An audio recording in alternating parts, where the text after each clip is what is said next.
ہمارے پاس کافی لوگوں کے اور کافی فرینڈس کے کویشچنز آتے ہیں اور ان کے کویشچنز تقریباً ملتے جلتے ہوتے ہیں.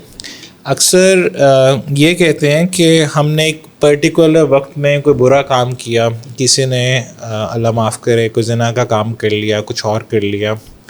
پھر ایک ان کے دماغ میں کنفیوژن چلتی ہے کہ یہ جو ہم نے سارے گناہ کیے اس کی توبہ کے لیے کیا ہمیں کسی پولیس کے پاس جانا پڑے گا, اپنے آپ کو اریسٹ کروانا پڑے گا, یا ہم پہ کوئی اسلامک لا اپلائی ہوگا, اسٹیٹ کو بتانا پڑے گا, کیا کرنا پڑے گا جس سے ہماری توبہ ہو جائے.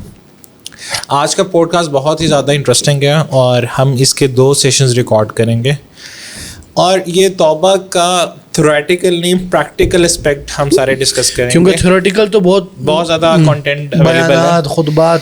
تو میں سیف اللہ بھائی سے, شیخ سیف اللہ بھائی سے ڈفرینٹ سینیریوز ڈسکس کروں گا, اور شیخ آپ نے پھر کہنا ہوگا کویشچن ختم کرنے کے بعد نیکسٹ کویشچن, تاکہ مجھے بتاؤ کہ اب میں ختم ہو گیا. ٹھیک ہے.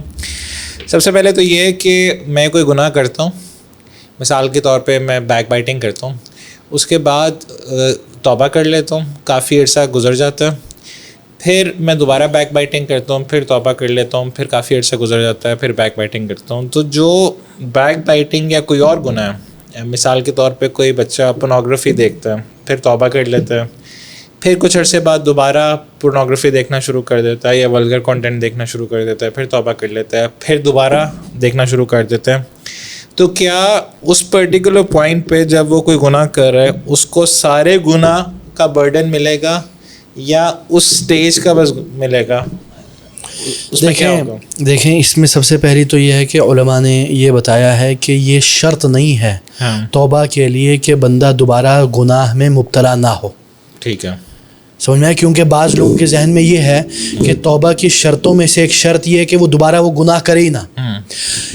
دیکھیں توبہ کی شروط میں جو علماء نے 3 بنیادی شرط ذکر کی اور ایک چوتھی ایک اور ہے. 3 کنڈیشنز میں جو ٹرمز ہیں, سب سے پہلی تو یہ کہ ریگریٹ ہونا چاہیے, دوسرا یہ ہے کہ اس کے پاس یہ ایک عزیمت اور ایک یعنی اس نے عہد کر لے کہ میں دوبارہ اس کی طرف نہیں جاؤں گا, اور تیسرا یہ کہ وہ استغفار اور مغفرت کی طلب کرتا ہے. یہ ہو گئے اصل بنیادی 3 شروط. پھر ایک شرط آتا ہے اگر حقوق العباد ہے, مثلا کسی کا مال کھایا ہے تو اس کو واپس کر دیں, تو اس حالت میں یہ حقوق العباد کے معاملے میں یہ بعض علماء نے شرط کی ہے. تو اس میں پھر یہ ہوتا ہے کہ جو میں نے آپ کو بتایا شرط, اس سے پتہ چلتا ہے کہ یہ شرط نہیں ہے کہ بندہ توبہ کرے تو اس میں شرط یہ کہ وہ دوبارہ اس گناہ میں نہ جائے. کیونکہ حدیث میں جو ہے رسول اللہ صلی اللہ علیہ وسلم کی حدیث میں ہے کہ اللہ تعالیٰ فرماتے ہیں کہ یبن آدم, اے ابن آدم, لو اتیتنی بقراب الارض خطایا ثم استغفرتنی لغفرت لک ولا ابالی. اے ابن آدم, اگر تو اس زمین کے برابر, اس دنیا کے برابر تو گناہ لے کے آئے میرے سامنے اور استغفار کر دے, میں تجھے معاف کر دوں گا, اور ولا ابالی, اور مجھے اس کا کوئی یعنی اتنی زیادہ کوئی ایک انداز میں اس سے کوئی فرق نہیں پڑتا اللہ تعالیٰ, کیونکہ اللہ غنی ہے. تو یہ ہے اس کا مختصر جواب. سیکنڈ یہ ہے کہ اگر میں ملٹیپل گناہ کرتا ہوں, اس میں سے میں نے ایک کی توبہ کر لی لیکن میں باقی گناہ بھی کری جا رہا ہوں, تو کیا میری اس پرٹیکولر گناہ کی توبہ ایکسیپٹ ہوگی یا نہیں؟ مثال کے طور پہ میں ایک سودی کام کر رہا تھا اور میں نے سودی کام سے توبہ کر لی, ٹھیک, لیکن اب میں کچھ اور گناہ بھی کر رہا ہوں جو شاید انکم سے ریلیٹڈ تو نہیں, لیکن جس طرح میں موویز دیکھتا ہوں بہت زیادہ, ٹھیک, یا میں بہت زیادہ گانے سنتا ہوں, یا میں کسی اور زندگی کے ڈائریکشن میں کوئی اور غلط کام کر رہا ہوں, میں بدکاری کر رہا ہوں, کوئی بھی بندہ بدکاری کر رہا ہے. اب کیا بدکاری کو چھوڑنا اور سودی کام کو چھوڑنا یہ دونوں ایک دوسرے کے اوپر بائنڈری ہیں کہ ایک بندے نے پوری ہی توبہ کرنی ہے ہر چیز سے, یا یہ دونوں علیحدہ علیحدہ چیزیں ہیں؟ تو ایک بندہ سودی بزنس چھوڑ دیا لیکن سپوز وہ شراب پی رہا ہے, اور اب اس کو دونوں چیزوں کی اکٹھی توبہ قبولیت ملے گی یا کسی ایک چیز سے توبہ کرے؟ کیا یہ کنیکٹڈ ہے یا ہاں بالکل. دیکھیں اس میں یہ دو الگ چیز ہیں. اگر وہ ایک ہی قسم کے تو الگ معاملہ ہے, لیکن اگر دو الگ چیزیں ہیں, ایک قسم بھی ایکسپلین کرتے ہیں کہ ایک قسم مثلا دیکھیں, ایک تو ہے ربا. ربا میں مختلف اقسام ہیں, ربا النسیہ, ربا الفضل, تو وہ ایک کیٹیگری میں آ جاتا ہے. ایک ہے مثلا ایک بندہ جیسے آپ نے کہا ایک ربا میں بھی پڑا ہوا ہے, یعنی سود میں پڑا ہوا ہے, اور اس وہی شخص زنا میں یا موسیقی میں پڑا, تو اس نے ربا سے توبہ کر لی, لیکن اس نے موسیقی سے یا نعوذ باللہ زنا سے توبہ نہیں کی. تو جو ربا سے اس نے توبہ کی ہے وہ انشاءاللہ اللہ تعالیٰ قبول کرے گا باذن اللہ, لیکن جو موسیقی سے نہیں کی وہ اس کے اوپر رہے گا. لیکن اب یہ بھی ہے نا کہ اگر کوئی بندہ دو چیز کر رہا ہے برا, اس میں سے ایک چیز چھوڑ دیا, تو ہم یہ نہیں کہہ سکتے کہ نہیں یار تمہارا تو کچھ بھی نہیں ہوا, تم نے ابھی بھی وہ کرنا ہے. کیا مطلب؟ مثلا اگر ہم ایک بندہ ہے جو زنا بھی کر رہا ہے اور سود بھی کر رہا ہے, ٹھیک ہے, تو اس نے سود سے توبہ کر لی اور اس نے زنا سے نہیں توبہ کی, تو ہم اس کو کہیں نہیں یار تمہاری تو یہ توبہ قبول ہی نہیں ہوئی سود والی. تو وہ کیا ہوگا؟ اب یہ ہوا, اس سے کئی مفاسد پیدا ہوتے ہیں. ایک تو یہ ہوتا ہے کہ جس کو ہم بولتے ہیں التعلی علی اللہ, یعنی اللہ تعالیٰ کے اوپر اپنے آپ کو حاکم قرار دیں کہ اللہ تو جلد تمہیں معاف ہی نہیں کرے گا. ٹھیک. اس میں دو بھائیوں کا قصہ آتا ہے بنو اسرائیل کے بارے میں, جو یعنی رسول صلی اللہ علیہ وسلم سے بھی وارد ہے کہ دو بھائی تھے. ایک بھائی بڑا عابد زاہد تھا, ایک بھائی بڑا گنہگار تھا. 40 سال عبادت کرتا رہا بڑا بھائی, چھوٹا بھائی گناہ کرتا رہا مثلا. تو ایک دن وہ بڑے بھائی نے کبھی چھوٹے بھائی کو نصیحت نہیں کی, ایک دن آ کے کہا لن یغفر اللہ لک, اللہ تعالیٰ تجھے معاف نہیں کرے گا. تو اللہ تعالیٰ نے 7 آسمانوں کے اوپر سے کہا من ذا الذی یتعلی علی, یہ کون ہے جو میرے اوپر آ کے میرے اوپر حاکم بننے کی کوشش کر رہا ہے. قد غفرت لہ ولا ابالی, میں نے اس کو معاف کر دیا جس کے بارے میں تو کہتا ہے میں معاف نہیں کروں گا, اور تو جو تجھے اپنے عبادت پہ گمنڈ ہے میں نے تجھے معاف نہیں کروں گا, تجھے میں جہنم میں ڈالوں گا. تو اس سے پتہ چلتا ہے کہ ایک تو یہ ہو گیا مفسدہ. دوسرا مفسدہ یہ ہے کہ اس سے یہ بھی پیدا ہوتا ہے کہ بندے کے اندر جو گناہ سے توبہ کرنا چاہ رہا ہے اس کے اندر مایوسی پیدا ہوتی. ٹھیک ہے, یعنی وہ سمجھتا ہے کہ یار میرے پاس, یعنی وہ کہتا ہے یا تو میں فرشتہ بنوں یا میں کافر بن جاؤں. یعنی کہ میں اتنے زیادہ گناہوں میں گرا ہوا ہوں کہ جب تک میں نے ساروں سے توبہ نہیں کی میں کچھ بھی چھوڑ نہیں سکتا. تو I am in really messed up state. تو اس کے لیے مایوس ہو جاتا ہے. اس کے لیے یہ ہے کہ آپ ایک ایک کر کے توبہ کریں. ہاں, آپ نے توبہ کو مشکل بنا دیا مزید, تو توبہ کو آسان بنائیں. اور جیسے کہ اللہ تعالیٰ نے فرمایا قل یا عبادی الذین اسرفوا علی انفسہم, جنہوں نے اپنے آپ کو گناہوں میں غرق کر دیا ہے, ہاں, لا تقنطوا من رحمت اللہ, اللہ تعالیٰ کی رحمت سے نا امید مت ہو, کیونکہ شیطان کا جو سب سے بڑا جو مشن اور ہتھ کنڈا ہے وہ لوگوں کو اللہ سے مایوس کرتا ہے. یہ ہے جواب. بارک. چلیں شیخ نیکسٹ کوشچن پہ, جو بہت ہی کامن کوشچن ہے کہ ایک بندہ 60 ایئرس کا یا 70 ایئرس کا یا 40 ایئرس کا, اس نے جب سے وہ بالغ ہوا ہے نمازیں نہیں پڑھی, تو اس کی توبہ کیسے ہوگی؟ کیا ایک کانسیپٹ ہے کہ قضاء الہی, ٹھیک, یہ پتہ قضاء عمری جس کو عمری کہتے ہیں, ٹھیک ہے, قضاء الہی تو ہوتا ہے کہ اللہ تعالیٰ کی طرف چلے جانا, قضاء عمری, ٹھیک. تو کیا اب اس نے 40 سالوں کی نمازیں پڑھنی ہیں؟ پہلا پارٹ کوشچن کا یہ ہے. دیکھیں اس میں یہ ہے نا, جیسے آپ نے کہا, ایک تو آپ نے نماز کے بارے میں پوچھا, اسی طرح نماز کے بارے میں دیکھیں نماز کے بارے میں جو اس میں ہمارے فقہا میں, کیونکہ ہم دیکھیں ہم ایک ایسے معاشرے میں جی رہے جدھر لوگوں کو مختلف اقوال پتہ ہے, تو اگر ہم مختلف اقوال نہیں بتائیں گے تو بولے گا دیکھو اس نے ایک ہی قول بتایا ہے. ٹھیک ہے, تو یہ ہے کہ ہمارے معاشرے میں اور علماء میں اس میں تھوڑا سا اختلاف رہا ہے کہ ایک بندہ جو مثلا 10 سال 20 سال اس نے نمازیں نہیں پڑھی, اب وہ کیا کرے. بعض علماء یا بعض مذاہب جو ہیں یا بعض مسالک اس کو وہ یہ کہتے ہیں کہ اس کے لیے یہ لازم ہے کہ وہ یہ ساری نمازوں کو ریپیٹ کرے. اب اس ریپیٹ کرنے کے طریقے میں اختلاف ہے, ٹھیک ہے. ریپیٹ کرنا جنرلی وہ کہتے ہیں کہ ایک کے ساتھ ایک پڑھ لو. ہاں, یہ بعض یہ کہتے ہیں ظہر 2 پڑھ لو, عصر 2 پڑھ لو, 2 ظہر پڑھو, اس کو کاؤنٹ بھی کرنا ہے, تو یہ ایک ہے. اور جو دوسرا جو قول ہے جس کو میں زیادہ راجح, زیادہ دلیل اور قرآن و حدیث کے نزدیک سمجھتا ہوں, وہ یہ ہے کہ جس نے نماز چھوڑ دی خلاص وہ گناہ ہو گئی ہے, اب وہ آگے توبہ کرے, استغفار کرے اور کثرت سے نوافل ادا کرے. کیونکہ اگر آپ کو یہ توبہ کرے, کوئی 2 نفل پڑھ کے توبہ کرے یا بس دل سے توبہ کر لے؟ دیکھیں اصل جو توبہ ہے نا, جیسے حدیث میں التوبۃ الندامہ, توبہ کے لیے بس یعنی ایک گلٹ اور ریگریٹ اور جو توبہ کے ہم نے شرائط بتائے ہیں وہ ہونے چاہیے, دیٹس اٹ. ٹھیک ہے. لیکن اگر ہم نے یہ قضائے عمری وغیرہ, چاہے وہ بعض علماء کا قول ہے, اگر ہم وہ لگائیں گے تو یہ مزید لوگوں کے لیے ایک مشقت ہے, اور اس کے لیے ہمارے پاس کوئی خاص ایک الگ سے کوئی اسپیسیفک دلیل نہیں ہے فار دس کیس. یہ جو قضائے عمری ہوتا ہے یہ ایک پرٹیکولر کون سے فقہ کہتے ہیں یا ڈفرینٹ اسکالرس کے بھی سپورٹڈ ہے؟ اس میں بعض جو مذاہب فقہیہ ہیں, مثلا احناف کے بعض جو ہیں وہ یہ کہتے ہیں, اور بھی بعض مذاہب والے کہتے ہیں یہ, رائٹ. لیکن جو محققین علماء ہیں جو کہتے ہیں کہ یہ قول تھوڑا ویک ہے. ہم یہ نہیں کہہ رہے کہ دس از نعوذ باللہ یعنی ایول, اور نہیں, ہم یہ بول رہے کہ what is the better, what is the most near to the Quran and Hadith.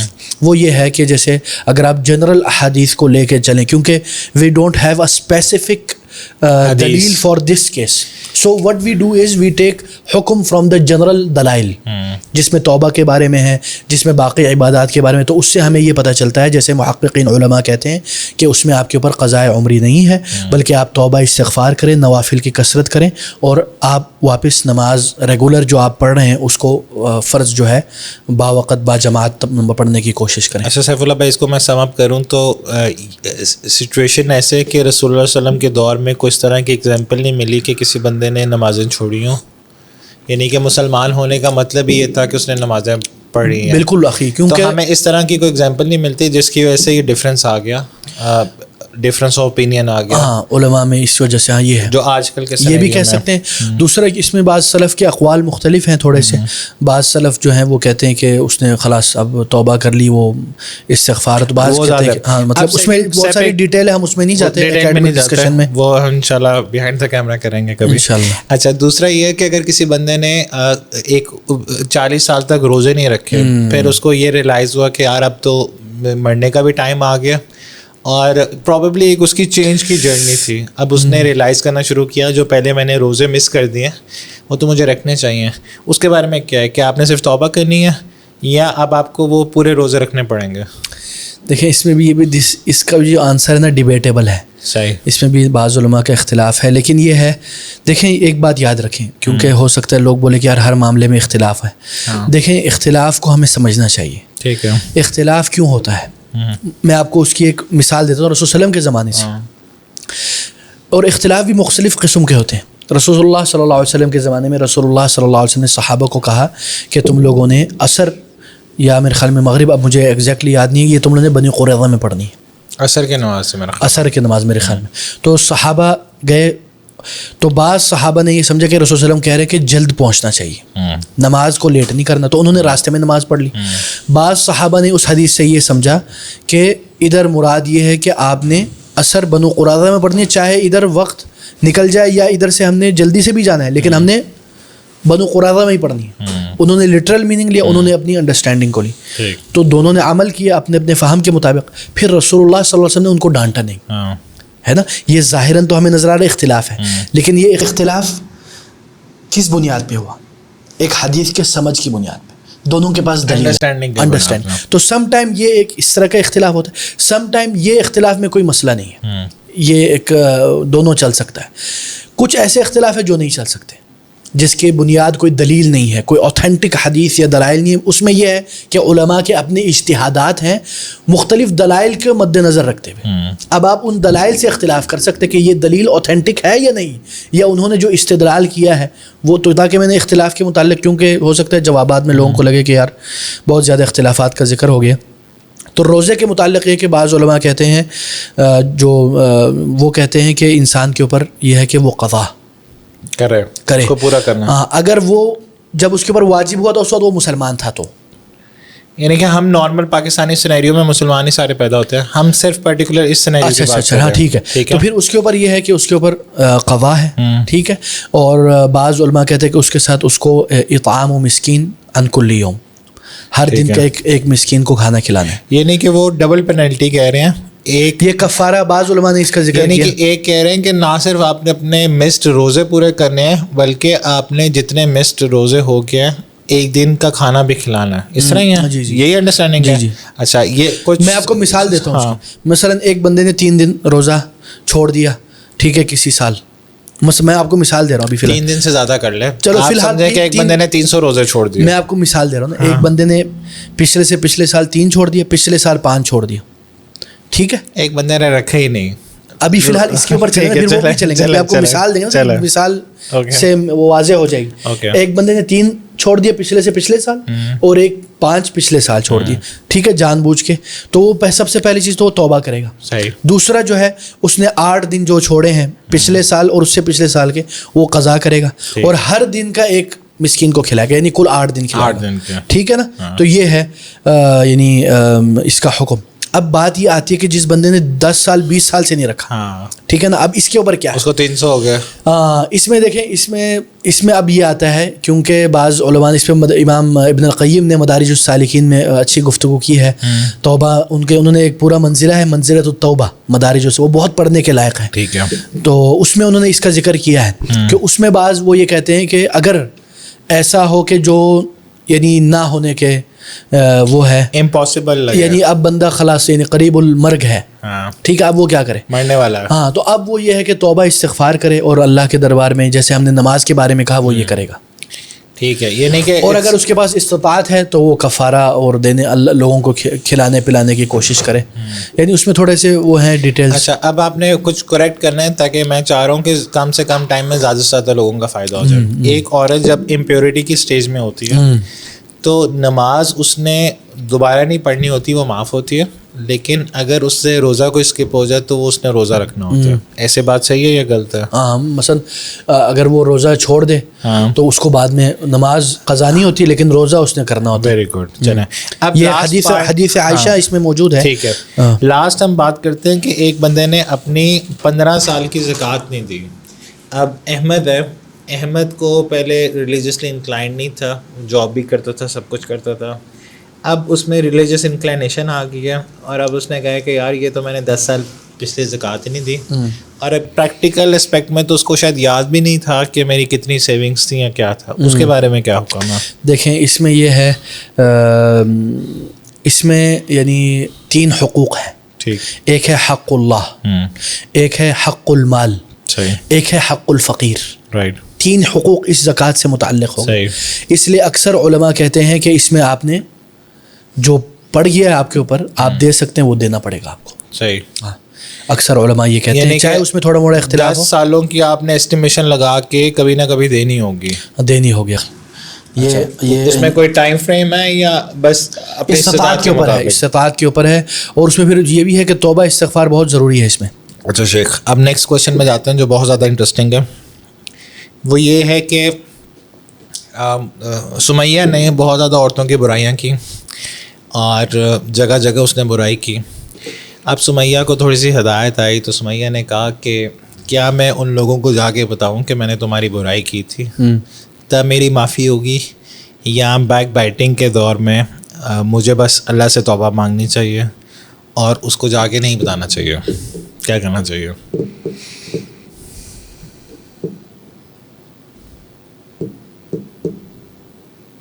کیونکہ ہمارے سوسائٹی میں ہم کچھ لوگوں کو دیکھتے ہیں کہ وہ بار بار میسیج کرتے ہیں کہ sorry at that particular time میں نے آپ کی بیک بائٹنگ کی, فارگیو می. اپروچ کیا ہونی چاہیے؟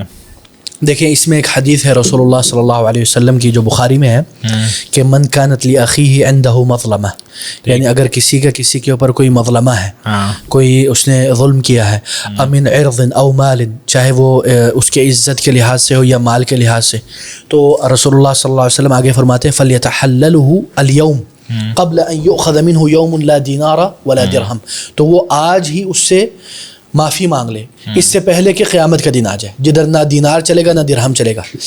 کیونکہ اس دن کیا ہوگا پھر, وہ جو حدیث ہے نا من المفلس, یعنی وہ کون ہے جو مفلس تم لوگوں میں, یعنی جو فقیر ہے, جس نے نہیں کیا تو بہت زیادہ کی ہوگی, لیکن کسی کی برائی کی ہوگی, کوئی کسی کے پیسے کھایا, مال ھذا وشتم ھذا, تو اس کے کھاتے میں جو نیکیاں ہیں وہ اٹھا کے دوسرے کو دے دی جائے گی, اور جب وہ ختم ہو جائے گا تو دوسروں کی برائیاں اس کے کھاتے میں. تو یہ تو بڑا خطرناک معاملہ ہے. تو اس لیے انسان کے لیے ضروری ہے, اگر اس نے کسی کا حق حلال کھایا ہوا ہے, ظلم نہیں بیک بائٹنگ کی ہے, صرف چغلی, یعنی چغلی میں بھی اکثر علماء یہ کہتے ہیں کہ اس میں معافی مانگ لینا چاہیے, ٹھیک ہے. لیکن اگر یہ ہے کہ مثلا وہ بندہ فوت ہو گیا, یا اگر پتہ ہے کہ جناب میں نے تو ساس کی بہت زیادہ برائیاں کی تھیں, میں ساس سے جا کے معافی مانگوں گی تو میرا تو گھر ٹوٹ جائے گا. ہاں, اب اس میں پھر مسئلہ آتا ہے حکمت کے تقاضے. یا چلو کیونکہ بہو ہے میرے پیچھے پڑ جائیں گی, ساس نے بہو کی بہت زیادہ برائی کی ہے. ساسوں سے بہو سے کیوں ڈرتے ہو یار؟ چلے ٹھیک ہے, ہماری بہنیں ہیں. اچھا, ساسوں نے اپنی بہوؤں کی یا دمادوں کی بہت زیادہ برائیاں کی ہوئی ہیں. اب انہیں پتہ ہے کہ یار اگر میں بتاؤں گا تو ہرٹ ہوگا. یا ایک دائی نے دوسرے دائی کی بہت زیادہ برائی کی ہوئی ہے کہ یار یہ فلانا تو بندہ. اس میں دو تین چیزیں ہیں. اس میں آپ کو پتہ ہے کہ ریلیشن شپ میرا بالکل خراب ہو جائے گا. مثلا اس میں مقاصد شریعت اور مصالح کے تقاضے ہوتے ہیں اور پرسن ٹو پرسن کیری کرتے ہیں. ایک ہوتا ہے پرسنلائز فتویٰ, مثلا آپ کا کوئی مسئلہ ہے, مجھے پتہ ہے اس کے کیا معالات ہوں گے, تو میں آپ کو ایک پرسنلائز فتویٰ دوں گا. ایک ہے جنرلائز, تو جنرلائز یہ ہے کہ آپ نے معافی مانگنی ہے. لیکن اگر کوئی ایسا مسئلہ ہے جس سے بہت بڑے مفاسد مرتب ہوں گے, جس کو ہم لوگ بولتے ہیں اخف الضررین.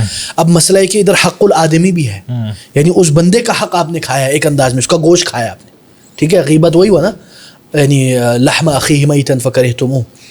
تو اس میں آپ یہ کیا کریں, یعنی اس کے لیے پھر انہوں نے یہ کہا ہے, بعض علماء نے جو اس کے بارے میں کہا ہے کہ وہ اس کے لیے استغفار کرے اور اس کے بدلے کچھ صدقہ دے دے.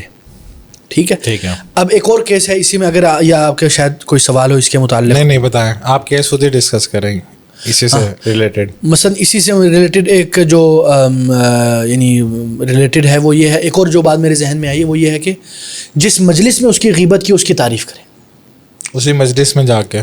ہاں, مثلا میں آپ کو مثال دیتا ہوں, مثلا میں بیٹھا ہوں, آپ بیٹھے ہوئے, شعیب ہے, میں نے ادھر کسی کی غیبت کر لیا, اللہ حذیفہ کی کر دی, مثلا حذیفہ کی غیبت کر دی, ٹھیک ہے نا. اب میں کیا کرتا ہوں, اب میں نے توبہ کر لی, تو میں آ کے پھر اگلے دن آ کے کہتا ہوں یار حذیفہ بڑا اچھا بھائی ہے یار, وہ اللہ مجھے معاف کرے, میرے سے غلطی ہو گئی, اللہ تعالیٰ, بس دیٹس اٹ. بعض علماء نے اس کا یہ ذکر کیا, ٹھیک ہے. اور اسی طرح مثلا ایک اور کیس میرے پاس اس طرح کا آیا تھا, بس اللہ نہ کرے کوئی اگر یہ کیس کوئی سملر ہونا, یہ نہ سمجھے کہ یہ وہی بارے میں, جیسے وہ ڈالتے ہیں نا ڈسکلیمر, اس میں ایک یہ ہے کہ مثلا کبھی کسی مثلا بہو نے یا ساس نے, تاکہ وہ والا پھڈا بھی نہ ہو, ٹھیک ہے نا, دونوں پارٹی میں سے کسی نے کسی کا کچھ لے لیا, چوری کر لیا, ٹھیک ہے, یا لے لیا کوئی سونا زیورات, بعد میں اس نے توبہ کر لی, ٹھیک ہے. تو مجھے کیسا آپ کو پتہ چل گیا؟ اخی ایک سیکنڈ یار, ایک سیکنڈ اخی, یہ نہیں کہ کوئی جویلری اٹھا لی, کوئی جویلری اٹھا لی, قیمتی چیز. اب یہ ہوا کہ بعد میں جب اس نے توبہ کی تو جو دوسرا جو پارٹی ہے وہ فوت ہو چکی, ٹھیک ہے, جس سے میں نے پیسہ ہڑپ کیا یا جب میں نے جویلری لی ہے وہ فوت ہو چکی ہے. اب اگر میں بتاؤں گا یا گھی جو بھی ہو ان کے گھر والوں کو, تو کیا ہوگا, اس کا گھر ہی ٹوٹ جائے گا. تو وہ کیا, اب کیونکہ اس میں مال کا معاملہ ہے نا, کیونکہ مال جو ہے ورثے کے پاس جانا چاہیے, تو اس میں پھر بعض علماء نے کیا حیلہ نکالا. حیلہ یعنی حیلے بھی مختلف, وہ اصول الفقہ پڑھ لیں انشاءاللہ. ایک جائز حیلہ ہوتا ہے, غیر ناجائز حیلہ ہوتا ہے, اور اس کے حلق کے اپنے اپنے صورتیں ہیں. تو اس میں اس کو حیلہ نہیں کہیں گے, اس کو کوئی اور نام دیتے ہیں علماء. البتہ اس میں ہم نے یا بعض علماء نے یہ ریکمینڈ کیا کہ آپ ان کے ورثاء کو یہ کہیں کہ یہ پیسے میں نے ان سے لیے تھے, ان خاتون سے, یہ واپس آپ لوگوں کے وراثت میں ہے. تو یہ بھی کہہ سکتے ہیں نا کہ یہ میں نے کوئی کبڈ کھولی تو مجھے اس میں سے یہ مل گیا, مطلب اس میں یہ تھوڑا سا اتنا وہ ہو سکتا ہے, کیونکہ دیکھیں رسول اللہ صلی اللہ علیہ وسلم نے, جیسے کہ جو جھوٹ والا معاملہ ہے, رسول اللہ صلی اللہ علیہ وسلم نے کچھ ایکسیپشنل استثناءات دیے ہیں جھوٹ بولنے کے, اس کو جھوٹ نہیں کہہ سکتے, ٹھیک ہے نا. جنگ کے بارے میں ڈسپشن کا الحرب خدعہ, ٹھیک ہے. اسی طرح مثلا میاں بیوی کے کوئی بڑے وہ ہیں, پیار محبت میں اضافہ کے لیے انہوں نے بول دیا. یعنی کہ جو اسلامک لاز ہے اس کی ہمیشہ کچھ نہ کچھ ایکسیپشنز نکلتی ہیں. ہر یہ یاد رکھیں اخی, ہر موسٹ آف دی اکثر جنرل رولز کے نا کوئی نہ کوئی ایکسیپشنل کیس ہوتے ہیں, لیکن وہ ایکسیپشنل کو ہم نے جنرلائز نہیں کرنا. جس طرح میں نے کسی کا لیکچر سن رہا تھا تو انہوں نے کہا کہ پیور بلیک کلر کی داڑھی ڈائی کروانا یا ہیئر ڈائی کروانا الاؤڈ نہیں ہے, ایکسیپٹ فار کہ اگر آپ نے جنگ میں جانا ہو تو ایک ایجڈ بندے کو یہ فیلنگ دینی کسی اوپوننٹ کو کہ میں جوان ہوں یا میں زیادہ پاورفل ہوں, اس میں جائز ہے. اب پتہ نہیں آپ نے ایگزامپل سنے ہیں, لیکن یہ مدینہ یونیورسٹی کے ماشاءاللہ کافی اچھا. اب جنید نے غلطی سے, نہیں قاری صہیب نے کہا تھا, اچھا اب جنید نے غلطی سے کسی کا قتل کر دیا, یا بائک چلا رہا تھا, جنید کیا کہہ رہے, ہٹ اینڈ رن ہو گیا, پتہ چلا کہ جناب وہ تو بندہ مار گیا. اب دو طرح کے ہم قتل ڈسکس کریں گے, ایک ہے قتل خطا اور ایک ہے جان بوجھ کے. دونوں سینیریو میں کس طرح توبہ بنے گی؟ اللہ اکبر اللہ، یہ بڑا خطرناک سوال ہے. دیکھیں ایک تو یہ ہے کہ اگر مثلا جو قتل عمد ہے، جان بوجھ کے قتل کیا ہے، تو اس میں 3 حقوق ہیں. ایک ہے حق اللہ، حق القتیل و حق الورثہ. صحیح. یعنی اللہ کا حق، اور جس کو قتل کیا ہے اس کا حق، اور جو ورثہ ہے اس کا حق. اب اس میں کیا ہے، اس میں یعنی آپ کا یہ سوال ہے کہ اب وہ کیسے توبہ کرے. ٹھیک ہے، وہ اس کو بار بار گلٹ کھائی جاتی ہے، یار میں پولیس کو سرنڈر کروں، میں نہ کروں، پتہ نہیں اللہ تعالیٰ مجھے معاف کرے گا نہیں کرے گا. ٹھیک ہے، کیا کرنا چاہیے؟ دیکھیں اس میں کیونکہ ہمارے پاس ایک حدیث ہے، اس میں تھوڑا سا اختلاف بھی ہے، اور امام ابن القیم نے اس پہ مدارج میں بھی بات کی ہوئی ہے. مدارج میں بہت ساری ماشاءاللہ انہوں نے اچھی باتیں کی ہیں. تو جو مجھے ابھی ذہن میں آ رہا ہے کہ اس میں بعض علماء تو یہ کہتے ہیں کہ وہ اپنے آپ کو، کیونکہ اس میں ایک حق القتیل بھی ہے، حق الورثہ بھی ہے. ٹھیک ہے، تو اس کے لیے وہ اپنے آپ کو تھوڑا سا نا ٹرمز آسان کر دیں. حق القتیل مطلب جو جس کو قتل کیا ہے، مقتول. ایک تو جو قتل ہو گیا اس کا حق، اور سیکنڈ جو اس کی فیملی تھی، ہاں اس کا بھی حق ہے نا. تو وہ سارا انگلش ٹرمز یوز کرتے ہیں نا تاکہ لوگوں کو سمجھ آئے. ماشاءاللہ اچھا، آپ انگلش تڑکا آپ لگائیں. ایک فیملی کا بھی رائٹ ہے، کیونکہ ان کا ایک فیملی کا نوجوان بندہ یا بندی چلی گئی ہے. بالکل یہ ہلکی چیز نہیں نا، ہلکی چیز یہ بہت ہی سینسیٹیو معاملہ ہے، اور اس کو ہلکا لینا بھی نہیں چاہیے. میں یہ کہہ رہا تھا کہ اس میں پھر یہ ہے کہ بعض علماء نے کہا کہ کیونکہ اس کے پاس حق، جو جس کو قتل کیا گیا اس کا بھی حق ہے، ورثہ کا بھی، تو اپنے آپ کو سرنڈر کرے. ٹھیک ہے. بعض علماء نے یہ کہا ہے کہ کیونکہ جیسے ہمارے پاس حدیث ہے جو بنی اسرائیل والی، جس نے 99 قتل کیے تھے، ہے نا، پھر اس نے جا کے کیا کیا، اس نے جا کے پھر ایک بندے سے، ایک راہب سے پوچھا، تو اس نے بولے تمہارے لیے توبہ نہیں ہے، تو اس نے اس کو بھی قتل کر دیا. پھر ایک بندے بولے نہیں تمہاری توبہ ہے، تم اس ملک سے بھی چلے جاؤ تاکہ تم اچھے لوگوں میں اٹھنا بیٹھنا. تو اس نے توبہ کے لیے وہ نکلا، تو اللہ تعالیٰ نے اس کے لیے دیکھے نا اس کی توبہ قبول کی.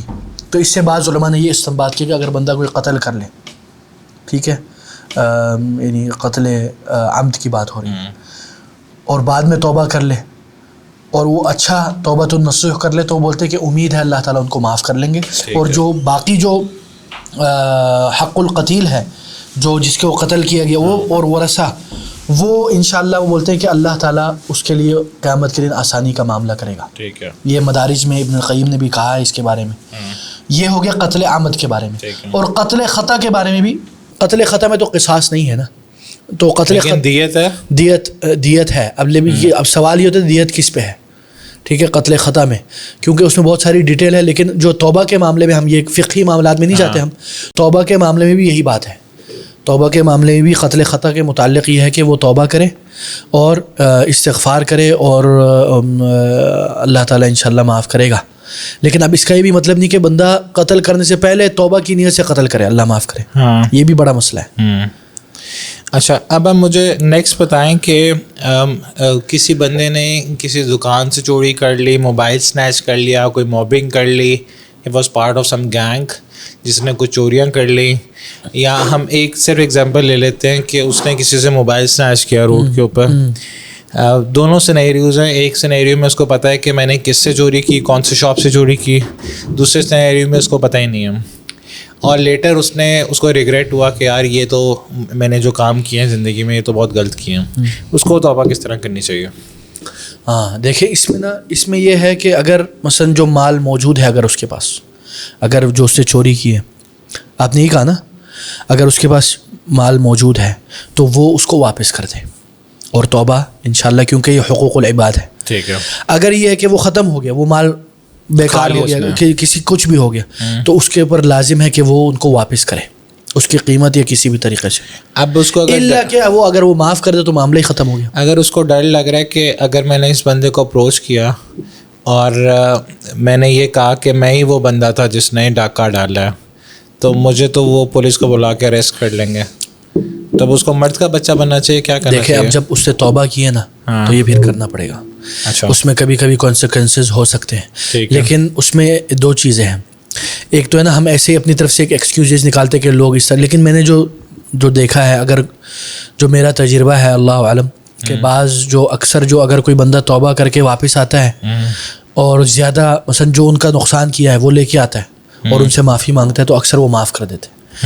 لیکن اگر اس کے پاس کچھ بھی نہیں ہے اور ان کا جو نقصان ہوا ہے وہ بھی وہ پلٹا نہیں سکتا اور اس میں اس نے کوئی قتل و غارت کی ہو, پھر زیادہ خطرے کا اندیشہ ہوتا ہے. تو ادھر جو چیز ہے جس کو بولتے ہیں ہم غالب گمان, ہاں, غلبۃ الظن, غالب گمان یعنی موسٹ پروبیبلی دے ول کل می. اور اسی طرح بعض علماء نے یہ کہا ہے کہ اگر مثلا زیادہ مسئلہ ہو, مثلا اس کو پتہ ہے کہ موسٹ پروبیبلی دے ول ہارم ہم, یعنی اس کو کوئی مصیبت ہوگا, کوئی نقصان پہنچائیں گے, تو اس حالت میں بولتے ہیں کہ وہ کسی تھرڈ پارٹی کے ذریعے انڈائریکٹلی وہ چیز پہنچا دیں. جیسے کہ ہم نے وہ جو پہلے والا جو ساز بہو والا بتایا نا, وہ طریقہ استعمال کر لیں. کیونکہ دیکھیں اسلام میں جو مقاصد خمس یا ست الکبریٰ ہے اس کی حفاظت کے لیے ایک انداز میں بعض علماء نے کہا کہ اسلام کے احکامات موجود ہیں. وہ 5 مقاصد کبریٰ یا 6 جو ہیں وہ کیا ہے؟ ایک ہے کہ حفظ النفس, حفظ النسل, حفظ المال, حفظ العرض اور حفظ الدین. 5 چیزیں, عقل کی حفاظت, جی, نسل کی حفاظت, یعنی عرض اور عزت اور آبرو کی حفاظت, اور دین کی حفاظت, عقل کی حفاظت اور مال کی حفاظت. ان 5 چیزوں کے لیے اسلام کے اکثر احکامات اس 5 چیزوں کے حفاظت کے لیے. تو کوئی چیز جو ان 5 چیزوں میں سے کسی کو بہت ہی بنیادی طور پر وہ پہنچائے نقصان, تو اس میں پھر اسلام نے تھوڑی موڑی گنجائش دی ہوئی, لیکن اس گنجائش میں بھی کمپرمائزیشن نہیں. والحاجت تقدر بقدرها, یعنی جو حاجت یا جو گنجائش یا ایکسیپشن دیے گئی ہے وہ اتنی ہی ہوگی جتنی حاجت ہے, یعنی کہ اس کو آپ بہت ہی لمبا کھینچ کے لے جائیں. تو یہ ہے. بارک اللہ فیک. اچھا شیخ, ایک اب ساروں کے ساتھ یہ پرابلم رہی ہے بچپن میں کہ کسی نہ کسی پوائنٹ پہ زیادہ تر بچوں نے اپنے گھر سے بھی کوئی چیزیں چوری کی ہوتی ہیں, یعنی کہ اپنے ابو کی پاکٹ منی یا پاکٹ سے کچھ نکال لیا, جی جی, یا گھر والوں کے پیسے چوری کر لیے ٹیمپٹیشن میں آ کے. ان کے لیے اب کیا کرنا چاہیے؟ آپ نے بھی کیا ہوگا. اللہ معاف کرے, اللہ تعالیٰ نے ایک ستر رکھا ہے نا, وہ رکھا ہے, سارے پول نہیں کھولتے. اللہ تعالیٰ ہم سب کے اوپر اپنے یعنی پردے کو رکھے, اور اس کو اللہ تعالیٰ ہمیں بچائے کہ ہم اپنے پردوں کو چاک کریں جو اللہ تعالیٰ نے پردہ رکھے ہوئے. کیونکہ بعض لوگ اپنے گناہوں کو ظاہر کرتے ہیں, جو بڑا خطرناک معاملہ ہے. المہم اس میں یہ ہے, جو سوال کا جواب یہ ہے کہ اب انسان جب باپ کے جیب سے اڑاتے ہیں تو وہ حساب کتاب نہیں رکھتا. بھائی جان, باپ کا جیب ہے تو حساب کتاب تو فکس نہیں ہوگا, لیکن وہ ایک کرتا ہے کہ یار یعنی گھر سے کسی جگہ سے پیسے اٹھا لیے امی ابو, ہاں وہ مطلب گھر سے اٹھا لیا. مثلا وہ بولتے ہیں کہ یار کم از کم میں نے, مثلا اگر میں سعودیہ میں رہا ہوں تو میں کہتا ہوں چلو کم از کم میں نے کم از کم 5,000 ریال میں نے چرائے. مثلا میں مثال دے رہا ہوں, مطلب پوری زندگی میں یار میں مثال دے رہا ہوں, یہ سچ ہونا ضروری نہیں ہے برو, بات تو سن لے یار, ٹھیک ہے نا. مثلا 5,000, مثلا 5,000 کچھ بھی نہیں ادھر کے حساب سے, ٹھیک ہے نا. تو 5,000 ریال مثلا پوری جو اس کی 20-30 سال ہے, اس نے جو 20 سال والدین کے ساتھ 30 سال نہیں مثلا, تو اس نے اس میں 5,000 لیے تقریباً. تو اب کی عمر 30 سال سے تو زیادہ ہوگی. نہیں میری تو زیادہ, لیکن میں جتنا رہا ہوں ان کے ساتھ, میں مثال دے رہا, وہ ڈیٹیل میں یہ میں اپنی بات نہیں بتا رہا یار, یہ کیا کر رہا ہے, ٹھیک ہے. تو یہ مثلا جو 5,000 اگر اس بولتے کہ تقریباً اتنا ہے, تو اب وہ کیا کرے, وہ یہ 5,000 اپنے والدین کو دے دے, ایز اے گفٹ دے دے, یا ان سے کہہ دے. کیونکہ والدین الحمدللہ وہ لوگ بڑے اچھے ہوتے ہیں, اکثر وہ بولتے چلو ٹھیک ہے بیٹا کوئی مسئلہ نہیں, آپ رکھ لو, ٹھیک ہے. لیکن یہ ہے کہ اگر ان کو کہیں گے تو یہ اچھا ہے, کیونکہ اب کیا ہوتا ہے, ہمارے بعض جو اخوان ہیں یا بعض جو لوگ ہیں نوجوان, وہ سمجھتے کہ یار باپ کا پیسہ میرا پیسہ, اور وہ پھر نہ اس میں توبہ معافی مانگتے, نہ ان کو گلٹ فیلنگ ہوتی, نہ ان کو لگتا ہے کہ کوئی گناہ ہے, ٹھیک ہے نا. تو اس میں یہ چیزیں خیال رکھنا چاہیے, اور اپنے والدین سے معافی مانگے. لیکن اگر والدین نہیں ہیں اب کیا کریں, اب کیا کریں, یہ بھی سوال ہے نا.